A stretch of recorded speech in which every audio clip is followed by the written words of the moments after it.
नमस्ते बच्चों, स्वागत है आप सभी का सॉल्यूशन ऑफ फिजिक्स में। बच्चों, आज हम वैद्युत द्विध्रुव के आधार पर आए हुए एक क्वेश्चन की बात करेंगे जो कि बहुत अच्छा प्रश्न है और ये एग्जाम में आपके पूछा तो जाता ही है, उसके साथ साथ आपके नीट के एग्जाम में भी पूछा गया प्रश्न है। तो आज हम इसको सॉल्व करेंगे। किस तरीके से होगा, सबसे पहले हम क्वेश्चन को पढ़ लेते हैं और समझ लेते हैं, ठीक है। और ये चेक कर लेते हैं हमें दिया क्या क्या है। तो दिया है हमें, स्टार्ट करते हैं।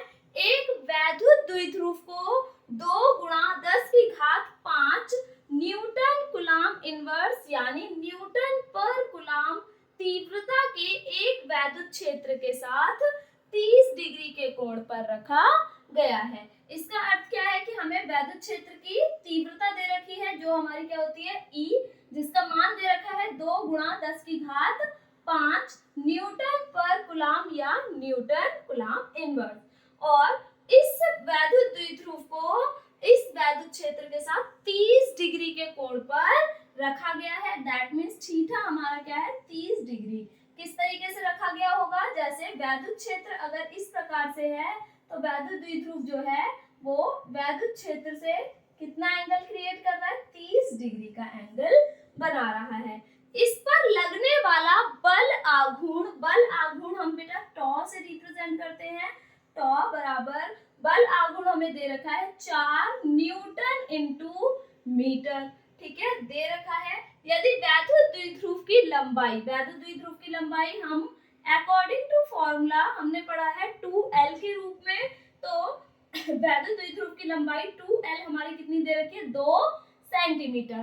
तो सबसे पहले हम लंबाई को स्टैंडर्ड यूनिट में ले आएंगे, इसका मतलब मीटर में कन्वर्ट कर लेंगे। तो 2 सेंटीमीटर से मीटर में जाएंगे तो 2 × 10⁻² मीटर हो जाएगा। तो वैद्युत द्विध्रुव पर कितना आवेश यानी Q हमसे पूछा जा रहा है।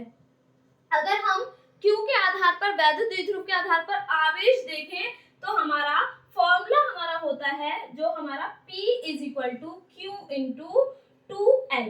अगर हम इस फॉर्मूले के अकॉर्डिंग देखें तो हमें Q निकालना है, P का मान हमें दिया नहीं है, 2L हमारे पास है। इसका मतलब हमें सबसे पहले क्या निकालना होगा P, और P हमें किसके माध्यम से निकालना पड़ेगा, ये जो 3 चीजें हमें गिवन है इन्हीं के आधार पर, इन्हीं के माध्यम से हमें P का मान निकालना है, ठीक है। तो यानी आपका अगर हम बल युग्म आघूर्ण के फॉर्मूले से देखें तो बल आघूर्ण हमें कहता है टॉ बराबर PE sin थीटा होता है बच्चों इसका फॉर्मूला। तो इसी के आधार पर हम मान निकाल सकते हैं P का। तो P का मान निकालोगे यहाँ से तो E sin थीटा कहाँ चला जाएगा, इक्वल के इधर डिवाइड में, तो टॉ = E sin थीटा, ठीक है। वैल्यू पुट कर लेते हैं तो टॉ का मान क्या है 4 और E का मान हमारा क्या है बेटा यहाँ पर आपका 2 × 10⁵ और साइन थीटा क्या है हमारे पास 30 डिग्री, ठीक है। तो इस तरीके से हमने वैल्यूज में पुट कर लेना है। इसके बाद आप देखेंगे 4/2 × 10⁵ साइन 30 की वैल्यू होती है 1/2, तो 2 से 2 कैंसिल हो जाएगा, तो P का मान हमारा क्या आ जाएगा 10⁵ है, ऊपर चला जाएगा तो 10⁻⁵ आ जाएगा। तो P का मान हमारे पास ये आ गया।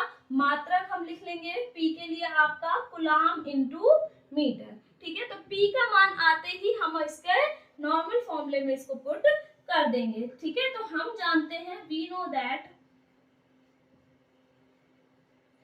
P = Q × 2L। मुझे यहाँ से बेटा Q निकालना है तो Q = क्या हो जाएगा P/2L। P का मान आया 4 × 10⁻⁵/2L का मान हमारे पास ये रहा 2 × 10⁻², 2 2 जा 4, 10⁻2 ऊपर जाएगा तो प्लस का 2 हो जाएगा, तो ये आ जाएगा 2 × 10⁻⁵ में से +2 गया -3, तो ये Q का मान हमारा 2 × 10⁻³ कूलाम आ जाएगा।